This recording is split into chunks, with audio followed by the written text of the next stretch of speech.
Hey, Reed here. Today we review a shandy and discuss a 19th century novella.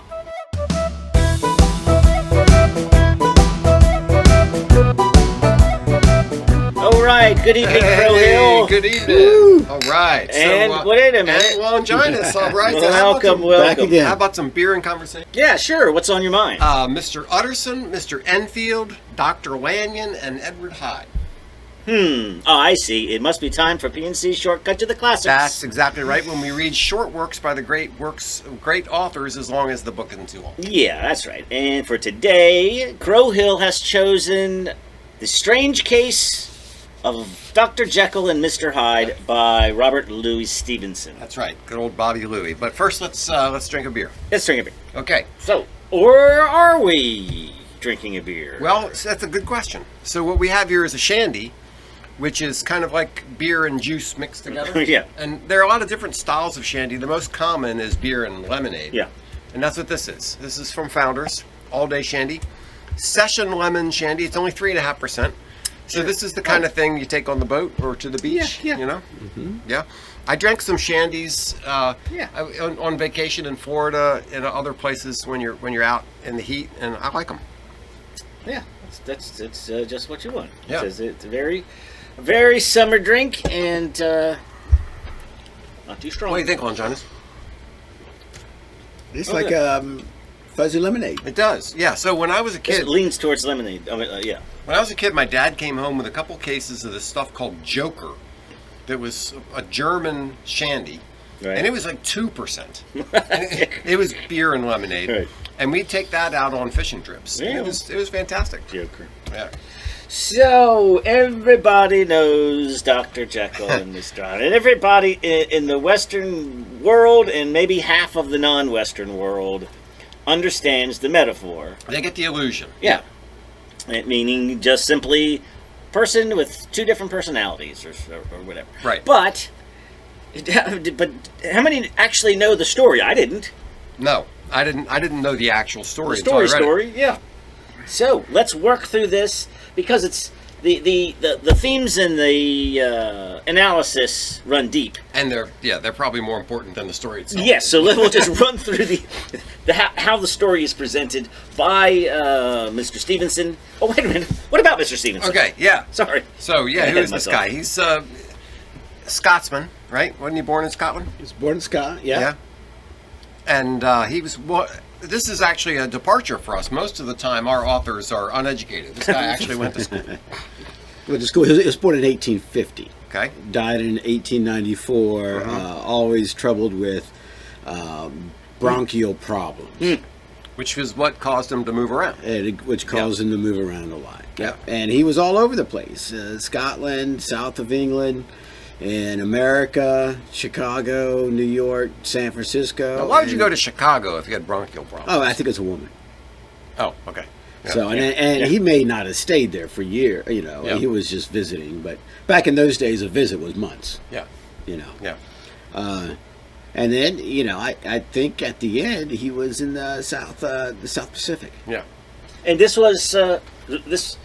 Sometimes we get writers who go undiscovered. This was a big hit right at the time. Right at the time, right as soon as He it was was a published. big hit. Yeah. Yeah. So But he was. this particular one, as soon as it was published, it was popular in the UK and in the US. Right. So he's. That's good to hear. Yeah. You know? Yeah. Every once in a while, somebody. Yeah, right. You get to experience your own success in your Yes. lifetime. So yes, so Right. he was successful, and so when was this written?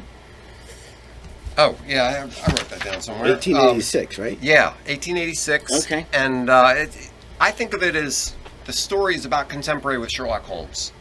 The Right. setting. The setting of the story. same vibe, right? And Victorian what else England. do we know by Mr. Stevenson? Treasure Island. Yeah, Treasure Island's a big Is one. probably the biggest Yeah. one. Right. The Wrong Box, Kidnapped, Black Arrow. A lot of adventure stories. A lot of them that kids absolutely So love. then not a lot of them set in dreary old London. Right. He also did like a travel memoir of the United States, which would have been kind of fun. To That would read. be interesting to listen to. Yeah. But he did that bunch of essays, poems. What was it? The Child's Garden of Verses. Oh, so he interesting. was pretty much a professional writer his whole life. Huh. Well, that's good for cool. Yeah.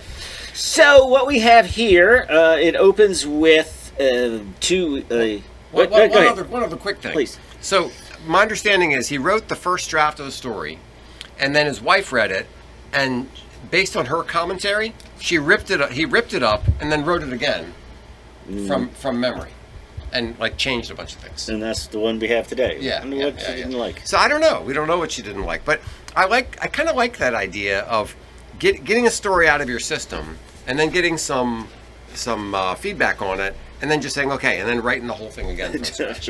Yeah. You know. Yeah. It shows pretty smart to be able to do that sort of thing. So I'm sorry. Go ahead with the basics of the story. Yeah, so the basics of the story. You have two gentlemen.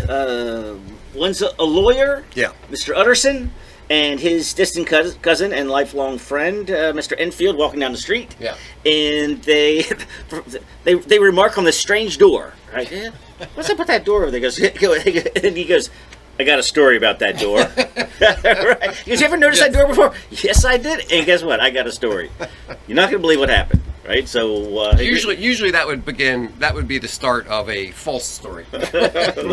Yeah. So that door was connected with a time when he witnessed this. It's not really clear exactly what happened, but Hyde was or some creepy guy was like knocked over this girl or something. Yeah. It's really not clear to me. Yeah, trampled her and then just and he grabbed him by the collar and said, "What are you doing here?" What are you doing? And says, "You need to pay some cash or something right, to the family of this poor child." He says, "All right, how much do you want?" He goes inside and he comes out with a check for £100, which sounds like a lot. No, he came out with £10 in gold and a check for £90. Yeah, which is a weird combination. But the check was from Jekyll. Dr. Jekyll. But we didn't find that out. So we don't find that until later. Yeah. And Mr. Utterson is Dr. Jekyll's lawyer. Yes. And so he's privy to some information that at the time he can't reveal because, the confidentiality. And so they're like, so there is something really funky about that door. But there's also something funky about this character who knocked over the girl, which is that everybody instantly despises him. Just looking at him. You just look at him and you think, I don't like this guy. There's something misshapen, there's something malformed, there's something, I do not, there's this poem, there's a nursery rhyme. I do not like thee, Dr. Fell, the reason why I cannot tell, but this I know and know full well, I do not like thee, Dr. Fell. And that's everybody's reaction to him. So Utterson says, this, I need to go back and check this will that I have and see what's up with this. And it goes to a Mr. Hyde. Mm-hmm. And he's like, all right. And it's a weird will. Something weird is going, yes, because he refers to, upon the death of Dr. Jekyll, or disappearance. That's the thing. Multiple times he says, or disappearance. Yeah. Why would you include that? Right. So it's very funky. And Dr. Jekyll is an upstanding citizen in the community. Nothing shaky about that guy. Yeah, and he's really good friends with Utterson and Dr. Lanyon. Right. And he's got a lot of money. And he's got a lot of money, and he's an upstanding citizen, and everybody likes him. And so the suspicion is there's some blackmailing going on. Right. Like what is the connection between this weird doctor, Mr. Hyde? Yeah, what has Hyde got on you? Yeah, what has Hyde got on this guy? And so they're, all right, we're going to find out who this Mr. Hyde is. Yeah, and the other funny thing about the will was that it was handwritten by Dr. Jekyll. And he didn't want the lawyer to change it in any way. Okay. Yeah, so apparently that was a strange thing to do at the time. So he's got, Dr. Jekyll is the kind of guy who has servants, lifelong servants, and yes, they're aware of this Mr. Hyde. Mm-hmm. They're told to do what he says. He says, and mostly he hangs out in the laboratory, and you don't really see him. So we find out later a little bit of the geography about it. There's Dr. Jekyll's house. Yeah. And then there's like a laboratory off the back, and there's a door off the back, and that leads to the back of that place with the funny door. With the funny door. So it's like Hyde is actually very close to Dr. Jekyll. Yeah. It doesn't seem so when you're walking around on the streets, but they actually come close to one another. Yeah, and they don't suspect that this door has anything to do with Dr. Jekyll. But but it does. But it does. Yeah. So they then one of them is it Utterson? wants to go and find out about this Hyde character. Yeah. So he goes and looks him up and has an encounter with him. And it's funny, he lies to him. Hyde gets mad at him because Hyde asks him, "How do you know me?" And he says, "Oh, we have mutual friends." And he's like, Hyde is like, "I don't have any friends. You know what he's talking about?" Yeah. And he catches Utterson in a lie. Which was kind of interesting. You know, why are you lying to this guy? But anyway, he finds out about Hyde. He has this sense of this overwhelming disgust with him. Yeah. Right. But another funny thing about him is that you can't describe him. He would say, like, I can picture him in my mind right now, but I still can't describe him. There's something just odd about his nature. Yeah. So moving on, where does he go next? Then we get Lanyon comes into the picture. Yeah. Who is a sort of also a doctor and a colleague / friend, rival, Yeah. or whatever. He has a rough but friendly relationship with Jekyll. Right. Yeah, So you Dr. got Jekyll, right. So right. you got Jekyll, Utterson, and Lanyon, Lanyon, who have been companions, but they have had scientific disagreements. Yeah. So now you get the first hint that Dr. Jekyll is sort of veering off to the non-scientific Yeah. world, according to Lanyon. Lanyon. Right? But it sets the stage for Jekyll potentially being a little bit of a mad scientist. Yes. Yeah. Yes. And then are we up to the point where they what is it, not prime minister, the politician, Yeah, the politician, the PM. Yeah. member of Right. parliament. Member of Parliament gets murdered, Right. and that's seen by a young lady. I can't remember her connection, but somehow she like worked. For She was a housemaid, domestic servant or something? Yeah, domestic Yeah. servant that was enjoying the evening and looking out the window. Yeah, it's actually a very sad scene because here she is. She's this young woman. She like feels this overwhelming sense of like love for everybody. Right. and She's got some. She's kept up late at night with some romantic longing Yeah, or something. exactly. And she's looking looks out the window, and the moon is shining. Sees a guy getting and then she clubbed sees this to guy death. get murdered. clubbed so hard that it breaks the stick in half. Right. And so she calls the Bobby at Right. 3 a.m. and they come down there and they find the half a stick and the dead member of Parliament. Right. And it's relatively easy to trace it back to Hyde because of the half a stick, which they find this half a stick. so is it Lanyon who goes with the constable to Hyde's residence? Is that right? Yep. And then he's not there, but they go inside and they find the other half of the stick. And then it's now Hyde is a wanted man for this right, this horrible but he's murder. not there, of course, because Jekyll is there looking pretty rough. Mhm. Right, but so Utterson goes to Jekyll to ask, where is he? Yeah. Because he knows that he knows him. Mhm. And then that's when Dr. Jekyll says, you don't have to worry about Mr. Hyde anymore. Right. Yeah. Because Jekyll is starting to. He says that he's done with Hyde. Yes, Yeah. yes, and he knows that he can make Hyde disappear. But from the And- perspective of Utterson and Lanyon, I'm done with Hyde is like whatever that weird relationship was before, it's finished now. Don't worry about it. It's all over. Yeah, but the way that, but you're saying but he's kind of covering for the guy. Yeah. Yes. And that becomes a big issue with the whole question of the handwriting, because there are a couple of letters, and it turns out that like letter from Dr. Jekyll and a letter from Mr. Hyde both look the same, except one is just like tilted a little right. bit. Yeah, so that's where it's starting to get Like you That's where suspicious. yeah. tilt the... It's like you just tilted Yeah, the the paper, paper. or Right. tilted your hand a little bit, or something.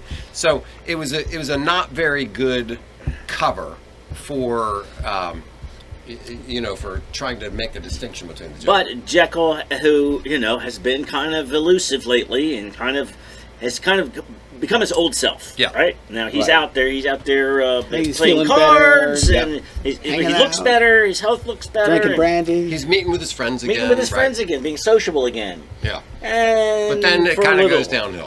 Yeah. and All until of a it sudden, doesn't. right. Right. All of a sudden it goes downhill, and he's like stuck in his room. He won't see anybody, and he doesn't look well. They call up to him to his window to talk to him, And he's like, I can't come down. Sorry, I'm sick, and all that. And so things are starting to look down again. Right. And all of a sudden he shuts the windows because he's right. starting to change. Starting to have his transformation. That's right. Yeah, so I think we want to get into the transformation. Yeah. I mean, is it revealed at this point in the book, or is it revealed in the last chapter? He has the Dr. Lanyon piece too, right? So so Dr. Jekyll asked Dr. Lanyon to help him create the potion to turn Hyde back into Dr. Jekyll. Yeah, and he kind of tricks him around. So Lanyon writes him a letter. And says, there's a whole lot of the structure of it is the limited omniscient author who knows everybody's going on except for what's going on inside of Hyde / Jekyll's mind and house. Right. But he knows everything else. Then at the end, you get basically the narrator's account of the end, Lanyon's account, and then the first person account. Right. Yeah. So on this so he was the first one to reveal what goes on this last day, or Lanyon is, and he receives a letter. Yeah, and a weird letter. We need you to go to the pharmacist. My life depends on this. I'm totally dependent on I don't care if the queen herself invites you to dinner. That's right. You have to do this for me or I will die. Yeah. And he has to go do some weird things. He has to go buy certain chemicals. Yeah. He has to go to a certain place and break into a place. And it gives him these weird instructions, which he does.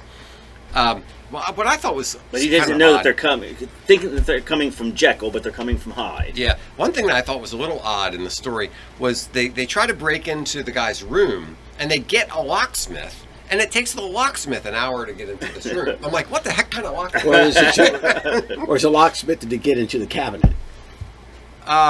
Maybe. Because they break down the door. Yes, they break the door.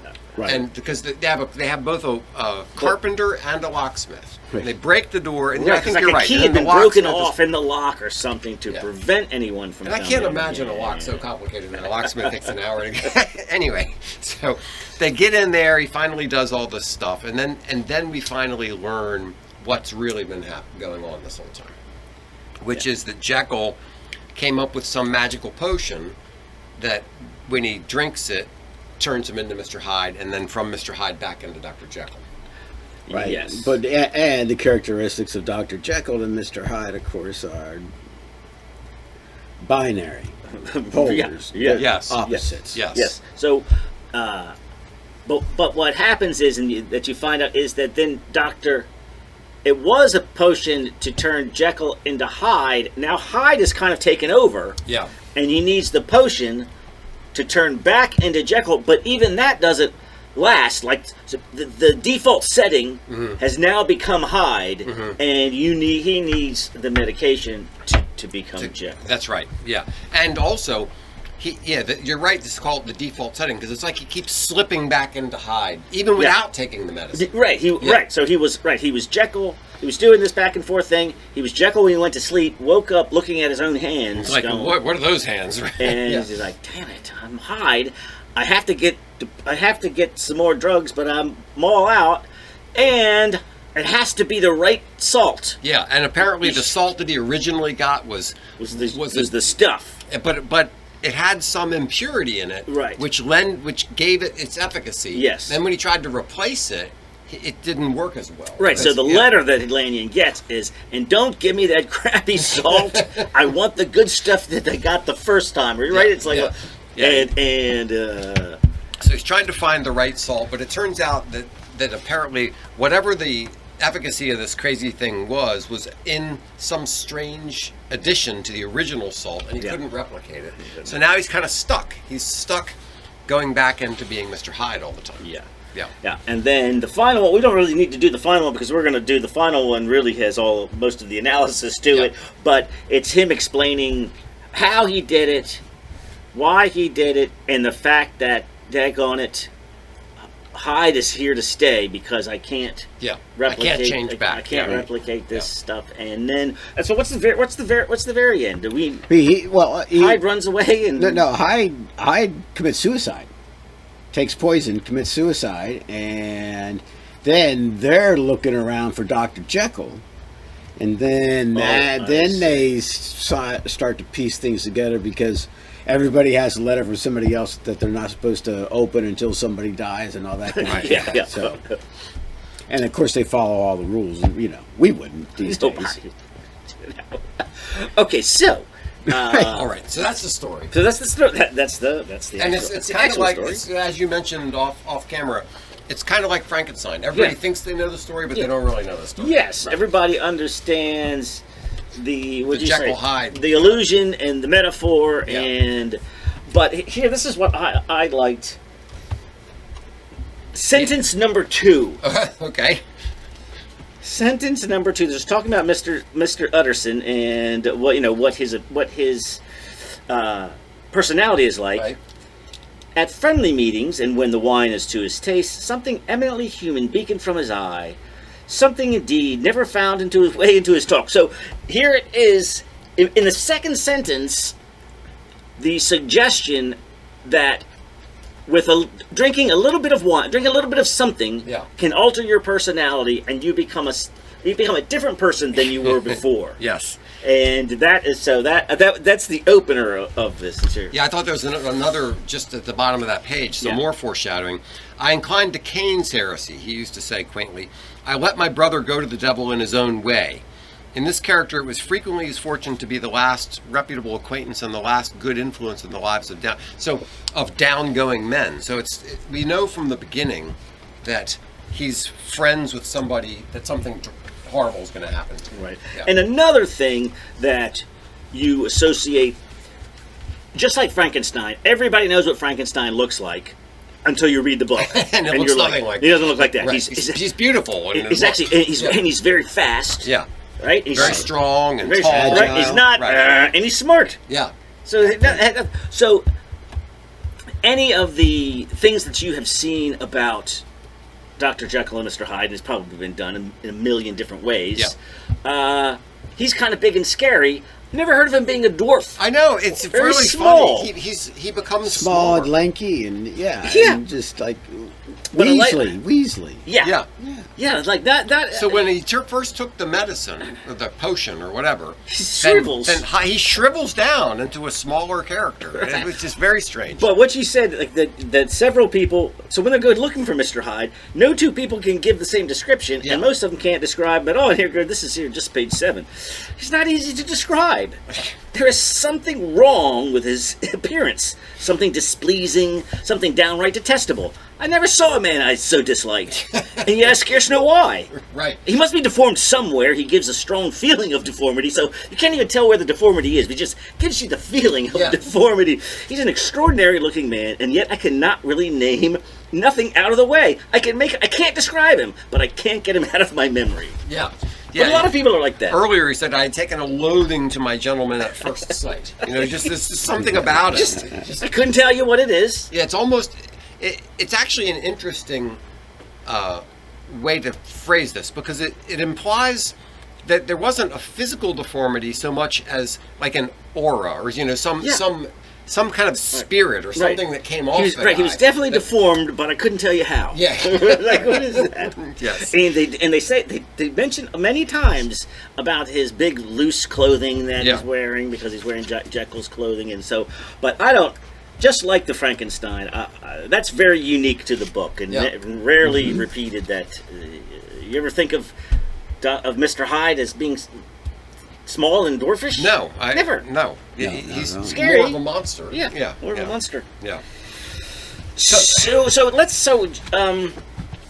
getting into the themes. So chapter 10 is the longest chapter, and it is Hyde's or Jekyll's confession. Jekyll's confession, yeah. And Jekyll is trying to explain why he did all this, and why what his he justification did. was. But in some, my understanding is that sometimes it's revealed as a kind of an accident.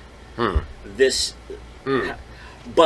he did it intentionally. Oh yes. Yeah, so basically, he's an aging man who has, in Victorian fashion, has been very proper and repressed in a way. Yeah. And the sensation of being young and nimble and I don't give an F about... Right. And I can do anything I want. It feels so good. Yeah. Right. It's very much midlife crisis. Yes, yes. So well, there you go. There's one of your themes that. It sure is, right? Yeah. So and also another underlying thing here is this idea of the separability of man, the duality of man. Yeah. There's an evil side and there's a good side, and that you can separate those two things, and that's the essence of what Jekyll is trying to do. Is to say, look, I've always struggled with.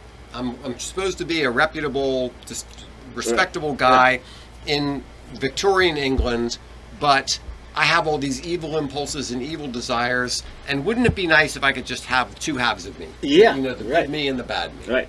And this. I mean, was he trying to do it to get rid of the bad me? I mean, was that his initial intention? Or I don't think so. I think it was intentionally to indulge the bad without the guilt. Because hey, really was it me? But wasn't. So this isn't. Although I want to talk about some psychoanalysis stuff, it actually goes back a long way. The idea of the duality of man. Well, it absolutely does. So I mean, you can see this in the Bible. Yeah, give me some Romans. Romans chapter 7. You've got you got some quotes here. We know that the law is spiritual, but I am unspiritual, sold as a slave to sin. I do not understand what I do. For what I want to do, I do not do, but do what I hate. Right. And if I do what I do not want to do, I agree that the law is good. As it is no longer I myself who do it, but it is sin living in me. For I know that good itself does not dwell in me, that is, in my sinful nature, or flesh, some people would say. But I have the desire to do what is good, but I cannot carry it out. For I do not do the good that I want to do, but the evil I do not want to do, this I keep on doing. And this is straight Hyde. This is right. This is Romans 7. This is straight up Jekyll and Hyde. Yes. Yeah. And the eastern gate of ancient Rome was the portrait of Janus, the two-faced god. Sure you go. Yeah, there you go. And right. he was looking one way and the other way, and one face was positive and one face was negative. Yeah. So what you see in Romans 7 is it's a little bit different than Jekyll and Hyde in that there's one man who's struggling with two natures, where Jekyll is basically saying, no, I'm kind of saying that there's two men. You're stuck in one body. And I can divide them. Yeah. Right. And this is really at in 1886, beginnings of the psychological hypotheses that leads to that field. Yeah, exactly. So, it's what I like the word proto psychoanalytic analysis. So right. Hyde is Freud's id before Freud had an id. Freud is another way to look at it. Right? Exactly, because you've got the id, the ego, and the superego. Yeah.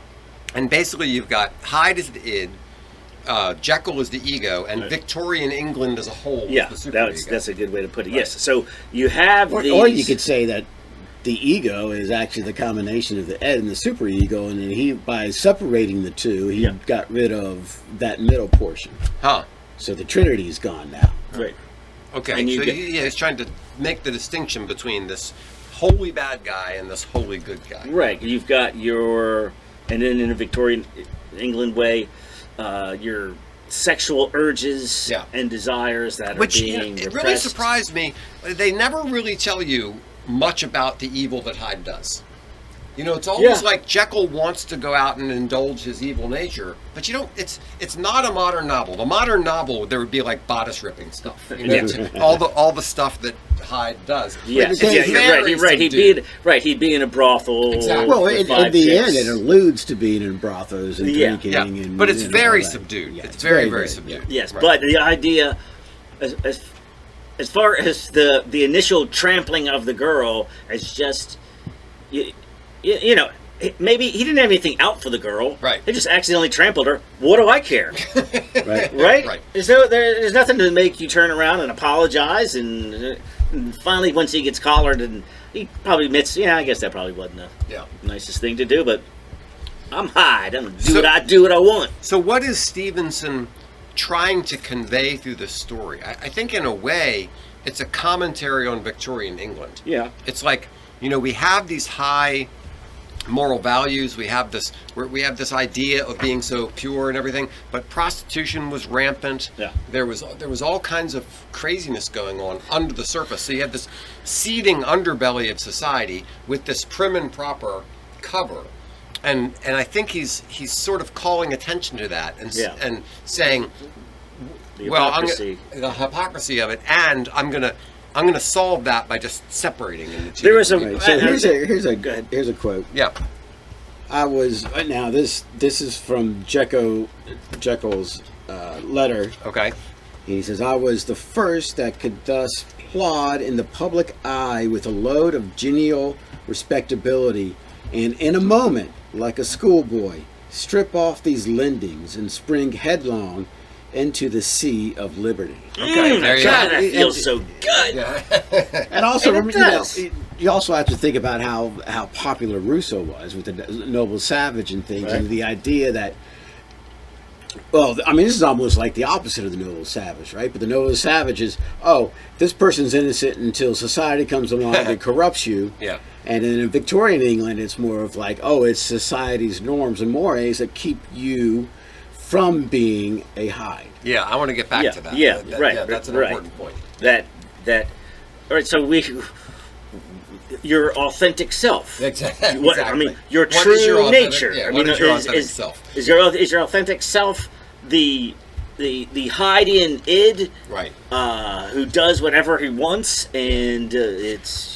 Yeah, and go back and listen to our episode on authentic self. There's a couple back from this one. Yes. Yeah. So we've done Romans 7. We've mentioned Freud. There's also the Jung interpretation. Jung was a disciple of Freud for a while, and he would describe it in terms of the shadow, that everybody has this shadow aspect of them, and that in order to be whole, you have to face the shadow and integrate it into your personality. Where Freud was more, look, there's the id there, and you've got to suppress it.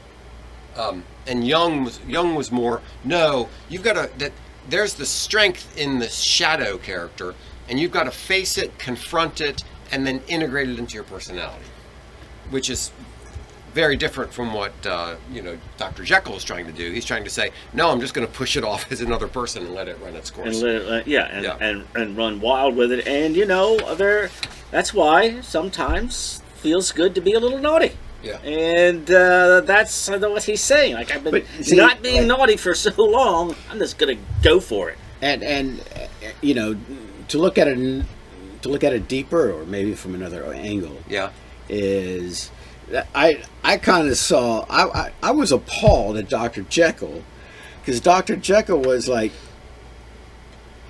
allowing this to happen. Exactly. And he, in his right frame of mind, he was still like, I still like Hyde. So who's more evil? Yeah. Right? It's just the idea is evil only exists because the good people don't do anything about it. Yeah. Well, or that's a good one of point. those famous quotes. It is a good point that Jekyll wants to pretend that he's this great guy, but what is he unleashed on London? He's unleashed on London, this horrible creature that goes around and does all these bad things, and just for his own pleasure. I wanted to also. 1888 was the Jack the Ripper? Rise of Jack the Ripper. Oh, now this was 1886. I first thought, maybe Jack the Ripper was something that maybe that would inspired it, but maybe it's the other way around. Maybe it was. Maybe Jack the Ripper's favorite book. Right. Right. But the idea that there are these psychopaths, sociopaths, and now we have all these technical terms for split personalities and bipolar and all that kind of thing. Right. Multiple personalities I thought was another way to look at this book. Another one I thought was kind of the pharmaceutical angle. That that you can become addicted to something. When he said, "Look, you're not going to have to worry about that guy anymore." Yeah. That was him on the wagon. Yes. And you're like, all right, that's out of my life, and everybody's like, gosh, so good to see. I know. You're sober now. Right. We were going to have to do an intervention. Instead, you're your life together. You're back to your old self again. Isn't that great? And then he's like, you won't see me anymore lately. And you're like, hang on, he's right. He's back on the bottle or the heroin or maudlin or whatever. Yeah, I was thinking a lot of them because I began to be tortured with throes and longings as of Hyde struggling after freedom. And at last, in the hour of moral weakness, I once again compounded and swallowed the transforming draught. Yeah, that's addiction. Exactly. That's addiction. That's the You're addiction. right. That So there was exactly something like it. Yeah. Like you just got that itch. You've been fighting it off, and everybody's supporting you, and it's good. But screw everybody. I want that going feeling back to that again. thing. That's right. Yeah. And then that's when he goes back to that feeling. Then that's when Hyde takes over, and he starts to run out of his drug. Yeah. And gets other people to bring it to him, and right. So it's actually one thing that this book kind of taught me was how interesting it is to look at a story from multiple different angles. Right. You know, because we've talked about the Roman 7 angle, Freud, Jung, multiple personalities, pharmaceuticals, you know, all these different ways, and all of those things can help you understand the book in a deeper way. You know, not that necessarily Stevenson was even intending any of these things or even knew about any of these things, but looking at it from those different perspectives can make it a little more interesting, I think. Oh, but wait a minute. I thought the end, I thought it was all still speculative. Like, they're wondering what will happen to Hyde. Is he gonna, will they catch him and hang him? Yeah, I didn't remember anything about him killing himself. And then I lay down the pen and proceed to seal up my confession, the unhappy life of Henry Jekyll to an end, knowing that Jekyll will disappear, Hyde is on the loose, and who knows what's going to happen to him. He became Jack the Ripper. Yeah, so. He became Jack the Ripper 2 years later. Yes. Will Hyde die upon the scaffold? So everybody's looking for this guy that's easily recognizable, but undescribable. Right. Right? Yeah, yes. He's like, that's him. I don't know. I don't know what he looks like. But if I saw him, him. Trust me, I would know. If you saw him, you'd know him. You'd know. He just looks deformed. Yeah. Some way. So what's your main takeaway with his main this, clothes? What do you get out of this story?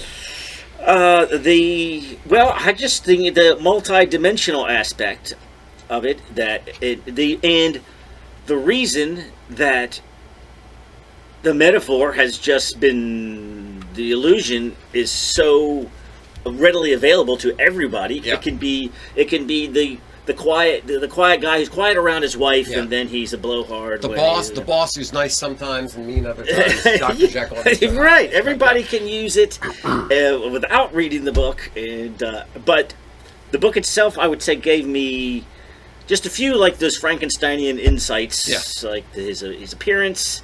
I never thought of the hypocrisy aspect or the Roman 7, of course. I never saw that coming. This is why I thought that he committed suicide. All right, here we go. Okay, right. What do you got? So he said, right in the midst there lay the body of a man sorely contorted and still twitching. They drew near on tiptoe, turned it on its back, and beheld the face as Edward Hyde. He was dressed in clothes far too large for him. Right. Clothes of the doctor's bigness. The cords of his face still moved with the semblance of life, but life was quite gone, and by the crushed vial in the hand and the strong smell of kernels that hung upon the air, Utterson knew that he was looking on the body of a self-destroyer. Well, that sure sounds like he killed himself. Right. All right, but where? So at the end how here, close though, to the end? Right, but the end is Dr. Jekyll's confession, which was written before the suicide. Yeah. It had to have been. Yeah, of course. Right. Yeah. Okay, well, that does definitely sound like a suicide. I see. So, somehow I breezed past that. And are you telling me that's in Lanyon's telling? No, that's right before Lanyon's. It's, well, and in my big, huge book, it's like a... But still, that would make sense because the end of that section is the narrator's end. Right. Then it's retold by Lanyon and retold by Jekyll. So it's not like those two sections are a continuation. But to me, it felt like it was a continuation. But you're right. It really isn't a continuation. It's a retelling, and so they would not have known. Yeah. So In a way, though, I mean, the important piece of this ending right here that says Hyde is still alive is Dr. Jekyll's writing his confession. Oh, he's writing it before he's dead. Right. Yeah, of course. And he's writing a confession thinking that he doesn't Hyde, know. That Jekyll was gone, right? Yep. Because that's what he's saying. Jekyll is always gone because Hyde's come over and take over him. He doesn't even medicine anymore, or the chemicals that turn him into Hyde. Yeah. And by doing that, he's writing this piece. I see. But it's also like almost like a warning to Victorian England. Hyde is on the loose. That Hyde is always on the loose. Yeah, actually, that's or maybe, a good point. There's a little bit of a morality tale in that. So on the one hand, you're kind of chastising Victorian England and saying, you're a bunch of repressed. You're going to create a monster with your repression. Yeah. But the flip side is, if you guys don't keep an eye on this, Mr. Hyde's coming out. Well, see, that ties in with my takeaway from the whole story is we hear so many bad things about repression and suppression and authentic self. Being your authentic self. And my takeaway from this is get with it. That's what society is about. Yeah. Society is about suppressing your urges and not being the crazy. That's how we have order, and that's the nature of civilization. Exactly. Civilization means suppressing Mr. Hyde. And we need to understand that. It means that you don't, wolf whistle the woman walking by you at the pool, Right, grab ass. And, exactly. I was thinking that, but I didn't want to say it. That's what civilized society means. And you need to get comfortable with that. You need to realize that that's a good thing. Yeah. That suppressing those horrible urges is what makes life good. But I mean, this is the bigger conversation, but I would also argue that there's good in all of us, even without the social controls. Is like, I would like to think even without the social controls, I wouldn't be grab assing somebody at the pool. Well, okay, sure. I mean, there is the argument that even before we had big societies, people still had to have moral rules and get along with one another, right? So I get that. Yeah. Inherent. I mean, the psychological evolutionists are always debating this, cooperation versus the survival of the fittest. Now everybody's saying, it's cooperation that really made man rise to where we are now. Man and woman, I'm sorry. Rise to where we are now. You don't have to do that on the B&C. We don't do that. But yes, very good. So that's great. P&C. The shortcut to the classics, 100 pages. Yeah, you knock it out in the afternoon. And by the way, if you're curious about our other shortcuts to the classics, go to our website, pigweedandcrowhill.com. And there's a little link up at the top where you can see a list of the other shortcuts. Oh, it's a lot. Yeah, I don't remember. Trust me, you'll be impressed. Yes, and they're easy reads, and you'll impress your friends. That's right. You read them all. If you read them all, then now you can say yes. I read Tolstoy. Joyce. Sure, Have you read Dostoevsky? Tolstoy, all those guys. All right. Cheers, gentlemen. Thanks so much for listening to Beer and Conversation with Pigweed and Crowhill. Remember to visit us at pigweedandcrowhill.com or send us an email at pigweedshow@gmail.com.